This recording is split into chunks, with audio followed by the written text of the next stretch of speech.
మహిళలకు free bus ఇచ్చారు. Auto వాళ్ళకి ఎలా ఉంది? ఇవాళ ఫస్ట్ రోజు శాఖ చూపించిందండి. ముగ్గురు ఆడవాళ్ళు ఒక మగవాడు వేస్తే మగ మనిషిని తీసుకెళ్ళిపోతున్నారు. ముగ్గురు ఆడవాళ్ళు బస్సు ఎక్కుతున్నారు. వాళ్ళకేమో బంగారులాగా హ్యాపీగా చప్పట్లు, మాకేమో ఎక్కట్లాగా ఉంది ఈ ఆటో. మరి నిన్నటి వరకు రోజుకి 1000 రూపాయలు తోలి ఒక 300 400 ఖర్చులు పోయిన ఒక 600 తీసుకెళ్ళేవాళ్ళం. మరి ఈరోజు 300 తోలి కూర్చొని ఎదురు చూడాల్సిన పరిస్థితి. ఇంకా రేపటి నుంచి ఏమైద్దో తెలియదు. మరి మా పిల్లల్ని ఏం చేయాలో తెలియదు. మరి పిల్లల్ని చదివించుకోవాలా, ఇంటెత్తులు కట్టుకోవాలా అంటే మరి మాకు రాబడి వస్తేనే కదా అవన్నీ. కట్టుకోలేని పరిస్థితి. మరి దీని మీద ఏం ఆలోచిస్తారో, మరి నాయకులు పిలిచి ఏం మాట్లాడతారో. మాకు ఆర్థిక సాయం ఇచ్చేదేం సరిపోదండి. సీఎం గారు మాకు రోజువారీ జీతం కావాలి, రోజువారీ వేతనం మాకు సరిపడా కావాలి. మీరేదో వస్తారు ఏదో చేస్తారని చూస్తే మరి ఈ రకమైన ఇబ్బందులు పెడితే ఏం కావాలని కోరుకుంటున్నారు? ప్రభుత్వం నుంచి ఆర్థిక సాయం కోరుకున్నా ఏదో నువ్వు సంవత్సరానికి ఇచ్చే ఆర్థిక సాయం ఆటో డ్రైవర్లు సరిపోదండి. ఈరోజు నిత్యావసర వస్తువులు పెరిగి, ఆటోలు పెరిగి, ఆటో స్పేర్ పార్ట్స్ పెరిగి ప్రతిదీ పెరుగుదల కానీ తరుగుదల లేదు కదా. అందుకని మాకు ప్రత్యామ్నాయం ఏం చేస్తారా? మాకు దానికి తోడు ఇవాళ ఊబర్ ర్యాపిడో తీసుకొచ్చి పెట్టారు. గుదిబండి అయిపోయింది. ఎవరు చూసినా ఇప్పుడు అది ఆ రేట్లు ఏంటో ఆ పద్ధతి ఏంటో ఎవరికి తెలియని పరిస్థితి. ఏ ప్రభుత్వం ముందుకొచ్చి దీని మీద స్పందించలేని పరిస్థితి. మరి ఆ ఓలా ఊబర్ ర్యాపిడో ఈరోజు తగ్గించారు, మళ్ళా కమిషన్ తగ్గించారు, రేట్లు తగ్గించారు. అంటే కన్వెంట్ అయిపోతారు మొత్తం ఆ బస్సులకి వెళ్ళకుండాని. మరి తక్కువ తోలి ఏం బతకాలి? ఈరోజు గ్యాసు 90 రూపాయలు 91 రూపాయలు అయిపోయింది కేజీ. ఇదేమో కిలోమీటర్కి 9 రూపాయలు 8 రూపాయలు. ఎలా తోలి ఎలా బతకాలా? దానికి మరి మీరు ఏం చేస్తారు? నాదెళ్ల మనోహర్ గారు పిలిచి కార్మికులను పిలిచి కార్మిక నాయకులను పిలిచి ఏదో చేద్దామన్నారు. మరి ఏమీ చేయలేదు. ఏదో చేస్తారని ఎదురు చూసాము నిన్నటి వరకు, ఏమీ చెప్పలేదు. సీఎం గారు కాకి షర్ట్ వేసుకొని ఆటో డ్రైవర్ భుజం వేసి వెళ్ళిపోయారు. వెళ్ళిపోతే సరిపోద్దా? మరి మా బతుకులు కూడా ఆలోచించి మాకేదో ప్రత్యామ్నాయం చూడవలసిందిగా కోరుతున్నాం. ఈ మహిళా ఉచిత బస్సు అని ఎప్పుడైతే ప్రకటించారో ఇవాళ పొద్దున్న నుంచి ఆటో కనీసం బోనీలు కూడా అవ్వలేదు. మరి మేము పిల్లల్ని ఎలా పోషించుకోవాలనేది ఈ ప్రభుత్వం మళ్ళీ ఒకసారి పురాలోచించాలని మేము విజ్ఞప్తి చేస్తున్నాం. మేము డ్రైవర్లం, స్వశక్తితో బతికేవాళ్ళం. ఎవరిని రూపాయి ఆశించకుండా ఫైనాన్సర్లు బతినాడుకొని కిస్తీలు కట్టుకుంటూ పిల్లల్ని చదివించుకుంటూ మా కుటుంబ పోషణకై మేము రోడ్డును పడి కష్టపడి బతుకుతున్నాం. సెల్ఫ్ రెస్పెక్ట్తో బతుకుతున్నాం. ఇలాగా మా స్వశక్తి మేము బతికేవాళ్ళని ఇవాళ మీరు రోడ్లు పాలు చేయటం ఎంతవరకు న్యాయమని మేము కూటమి ప్రభుత్వాన్ని అడుగుతున్నాం. కూటమి ప్రభుత్వానికి తెలియజేసేది ఒకటే, ఆటో డ్రైవర్ వర్కర్లు ఎంత సేవ చేస్తున్నారనేది వాళ్ళకి తెలుసు, సేవ ఆటో ఎక్కే వాళ్ళకి తెలుసు. ఇవాళ వాళ్ళ ఫ్యామిలీలు ఏమవుతాయండి? ఏం పెట్టి తినాలి? పొద్దున్నుంచి బోణీ కాలేదంటే మా పిల్లల చదువులు ఏమైపోతాయి, మా ఆటో కిస్తీలు ఏమైపోతాయి? ఇప్పుడు దాకా గౌరవంగా బతికిన మేము ఎలా బ్రతకాలనేది రేపు పొద్దున తెల్లారితే ఎలాగా ఏంటి అనే పరిస్థితి వచ్చింది. ఏ రోజుకి ఆ రోజు రెక్కాడితే కానీ దొక్కాడని బతుకులు మావి. మరి మీరు ఇలా ఉచితాలు పెడితే అన్ని ఉచితాలు చేసుకుంటూ వెళ్తే మీకు జగన్ గవర్నమెంట్కి తేడా ఏముంటుంది? వాళ్ళు ఉచితాలు ఇచ్చారని చెప్పి వాళ్ళని దించేశారు. ఇప్పుడు మీరు ఉచితాలు ఇచ్చి మీరు ఇవ్వాల్సిన వాళ్ళకి 50 సంవత్సరాలు దాటిన మహిళలకి, స్కూల్ విద్యార్థులకి వాళ్ళకి ఉచితాలు పెట్టాల్సిన పోయి ప్రతి ఒక్కరికి ఉచితాలు ఇస్తే మరి వాటిపై ఆధారపడి బతికే ఆటో కార్మికుల పరిస్థితి ఏంటి? వారి కుటుంబాల పరిస్థితి ఏంటి? వాళ్ళ కుటుంబాలు వేసే ఓట్లు మీకు ఓట్లు కాదా? ఆటో వర్కర్ యూనియన్లు, ఆటో సోదరులందరూ చేసే ఓటింగ్ మీకు అసలు ఓటింగే కాదన్న లెక్కలో ఉంటే మరి వీళ్ళందరూ ఓటింగ్ ఎక్కడ పోతుంది? ఈ ఓటింగ్ మీకు కావాలనుకుంటే ఒక్కసారి పునరాలోచన చేయండి. జిల్లా వ్యాప్తంగా, రాష్ట్ర వ్యాప్తంగా ఎన్ని ఆటోలు ఉన్నాయి? ఆ ఆటోలు వచ్చి ఒక ఆటో మీద ఎన్ని కుటుంబాలు బతుకున్నాయి? ఆ కుటుంబాలన్నీ మీకు ఓటింగ్ వేస్తే ఎంత శాతం ఓటింగ్ ఉందనేది ఆలోచించుకొని ఒకసారి ఆటో కార్మికులను మీ దృష్టిలో పెట్టుకొని మళ్ళీ పునరాలోచన చేయండి. మాకిచ్చే మీరు ఉచితాల గురించి మాకు అవసరం. కష్టపడి బతికే వాళ్ళం మేము. మా మీద మేమే ఆధారపడి బతుకుతున్నాం కాబట్టి మీకు సపోర్ట్గా ఉంటాం, మీరు మాకు సపోర్ట్గా ఉండాలి. ఓలా ర్యాపిడోలు వచ్చాక అంతంత మాత్రంగానే కిరాయిలు ఉంటున్నాయి. వాటికి రేట్లు పెంచగా వాటికి కూడా కిలోమీటర్కి 15 రూపాయలు 20 రూపాయలు అంటే మేము ఎక్కడ బతకాలండి? 2012లో చాలాసార్లు రెవెన్యూ మినిస్టర్కి రేట్లు పెంచాలని చెప్పి వివరణలు అందజేశారు. 2012 నుంచి ఇప్పటి వరకు మాకు ఏ విధమైన రేట్లు పెంచారో మీరు ఒక్కసారి వెనక్కి వెళ్ళి ఒకసారి చూసుకొని ఆటో డ్రైవర్లు ఎలాగా బతుకుతున్నారు, ఎలా పిల్లల్ని పోషించుకున్నారు ఏంటి, ఎలా తింటున్నారు, వాళ్ళ భవిష్యత్తులు ఏంటి, సొంత ఇల్లు ఉన్నవాళ్ళు ఉన్నారు, లేని వాళ్ళు ఉన్నారు, అద్దెలు కట్టుకోవాలి, కరెంటు బిల్లు పెరిగిపోయినాయి, నూనె నిత్యావసర సరుకులు కూడా వస్తువులు కూడా పెరిగిపోయినాయి. మరి వీటి వల్ల ఆటో డ్రైవర్ ఎలా బతకగలదు? ఒక కర్రీ పాయింట్కి వెళ్తే 30 రూపాయలు ఎందుకు కర్రీ లేదు. ఎలాగ సాధారణంగా లెక్కేసుకున్నా కూడా మా కుటుంబాలు బతకాలంటే రోజుకి వచ్చి 500 నుంచి 600 కావాలి. ఒక ఆటో డ్రైవర్ అద్దె కట్టాలంటే బాడుగు వేసుకునే బండి 400 రూపాయలు 24 గంటలైనా మేము తోలేది దానిలో 12 గంటలు మాత్రమే. 12 గంటలు ఏమి ఉండవు. ఈ 12 గంటల్లోనే ఓలా ఊబర్లో సగం ఎత్తుకుపోతే మేము అయ్యా అప్ప అని కాళ్ళు బతిలాడుకొని కొంతమంది ప్యాసింజర్లు మాట్లాడితే బస్టాండ్కి వచ్చి 20 రూపాయలు అంటారు, ఒక్కొక్కరు 10 రూపాయలు అంటారు, గుడికెళ్ళే మార్గంలో 10 రూపాయలు అంటారు. మేము ఈ 10 ఎన్ని పోగు చేస్తే సాయంత్రానికి 400 రూపాయలు రెంట్ కట్టగలుగుతాం. గ్యాస్కి ఒక 200 రూపాయలు అవుతుంది, 600. మరి మా కుటుంబ పోషణ చేసుకోవాలంటే మినిమం 350 నుంచి 400 నుంచి 500 రూపాయలు అవుతుంది. మరి ఇవన్నీ తోలాలంటే మేము ఎన్ని 20లు ఎన్ని 10లు పోగు చేస్తే మా కుటుంబ పోషణ అవుతుంది, మా ఓనర్లకు అద్దెలు కట్టగలుగుతాం అనేది ఒకసారి గవర్నమెంట్ ఆలోచించి డ్రైవర్లకు కానీ మీరు ఉచిత పథకాలు ఉచిత ఆశలు పెట్టకుండా మాకు ఏదైనా న్యాయం చేయగలరంటే చేయండి. ఉచితాలకు పెట్టదలుచుకుంటే 50 సంవత్సరాలు దాటిన మహిళలకి, స్కూల్ పిల్లలకి, విద్యార్థులకు పెట్టండి. ఎవరికి అభ్యంతరం లేదు. వాళ్ళ వల్ల అందరూ బాగుంటారు. మా ఆటో డ్రైవర్ల జీవితాలు కూడా బాగుంటాయి. దాని గురించి ఒకసారి పురాలోచన చేయాలని మనవి చేస్తున్నా. పరిస్థితి అంటే నిన్న ప్రభుత్వం ఉచిత బస్సులు అనేది ఏర్పాటు చేసింది. ఈరోజు ఉదయం నుంచి ఇప్పుడు దాకా ఎలా ఉంది? పొద్దున్న నుంచి అయితే ఇప్పుడు దాకా అయితే బాగా డల్గా ఉందండి. మరీ ఫుల్ జీరో అయిపోయింది. ఈ పాటికి మేము 600-700 తోలుతాం. మామూలుగా అయితే 300, 200 తోలుతాం. అది కూడా తక్కువకి వెళ్ళిపోయాం. 20 రూపాయలకి 15 రూపాయలకి ఎంతో కొంతకి ముందు ఆటోకి అద్దె కట్టాలి. ప్రతిదీ సాయంత్రానికి 400 కట్టాలి ఆటోకి. 24 గంటలు డ్యూటీ. అందులో మేము తోలేది 12 గంటలే ఆటో. ఈ 12 గంటలు దగ్గర 4-5 గంటలు ఇక్కడే ఉన్నాం. ఏమీ లేవు. ఒక 6-7 వస్తున్నారు, 5-6 వస్తున్నారు. అందులో ఒక 2 మగవాళ్ళు ఉంటున్నారు, ఒక 4 ఆడవాళ్ళు ఉంటున్నారు. వాళ్ళతో పాటు ఆ 4 పాటు ఆ 2 కూడా వెళ్ళిపోతున్నారు, బస్సుకి వెళ్ళిపోతున్నారు. అదేమంటే మాకు 4 ఫ్రీ. అయ్యా మాకు ఫ్రీ అయ్యా, పెట్టారుగా, ప్రభుత్వం పెట్టింది, వెళ్తున్నాము, ఎక్కి చూస్తాం, ఒకసారి ఎక్కి చూస్తాం. ఆడకి మేము చెప్తున్నాం, మేడం కొద్దిగా ఎక్కడికేగా మేడం, 20-20గా మేడం ఆటో అయినా అది ఇది అన్నా కానీ మాకు ఊరకనే వస్తుంది, 40 రూపాయలు కలిసి వస్తున్నాయి అంటున్నారు వాళ్ళు. ఆటోకి లాస్ చేసి ఫ్రీ బస్సు పెట్టాడు. లేడీస్కి బాగుంది, మంచిదే. కూటమి ప్రభుత్వం పెట్టింది, లేడీస్కి మంచి పద్ధతి కాదంట్లా పెట్టింది. అలా అని చెప్పి ఆటో డ్రైవర్లు మనుషులు కదా అయింది సార్. ఆటో డ్రైవర్లు కూడా మనుషులేగా, వాళ్ళ కుటుంబం ఉండదా? ఒక్కొక్క ఆటో డ్రైవర్కి వచ్చి 2 నుంచి 3 దాకా ఉంటారుగా కుటుంబంలో. వాళ్ళు ఓట్లు వేయలేదా? గత ప్రభుత్వంలో రోడ్లు బాగోలేదు, అవి బాగోలేదు, ఈ బాగోలేదు, చాలా ఇబ్బందులు పడ్డాం.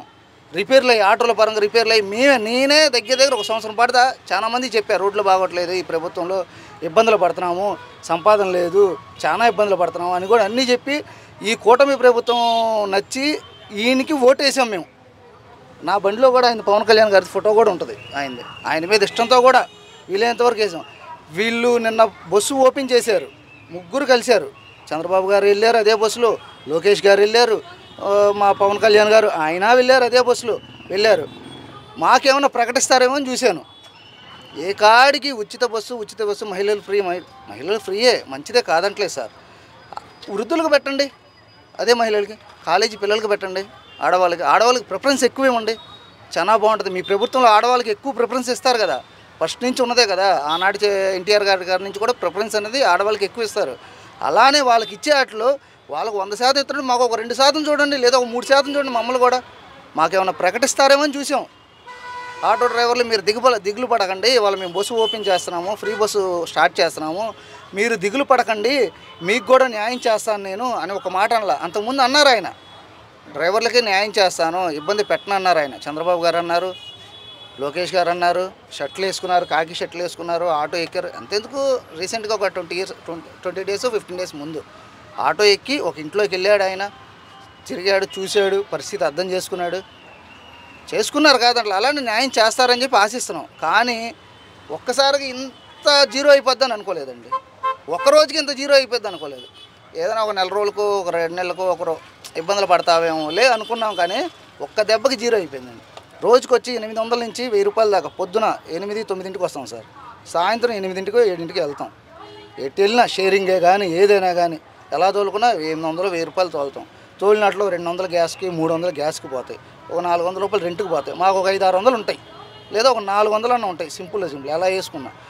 ఇవాళ నేను తోలకమే ఇంత తోలే 400 నుంచి 500 మించి వల్ల నా ఖర్చు ఒక 70 రూపాయలు అయింది ఇవాళ, టీలే కానీ అయ్యైనా కానీ. ఇలా ఉంటే ఇక నా బోటోడు అంటే తీసేయండి, కొద్దిగా ఆలోచించా 70 రూపాయలు. ఇంకొకరు ఉంటారు, వాళ్ళ పరిస్థితి. ఈరోజు మా ఆటో స్టాండ్లో అయితే బళ్ళన్నీ ఖాళీ అయిపోయినాయి.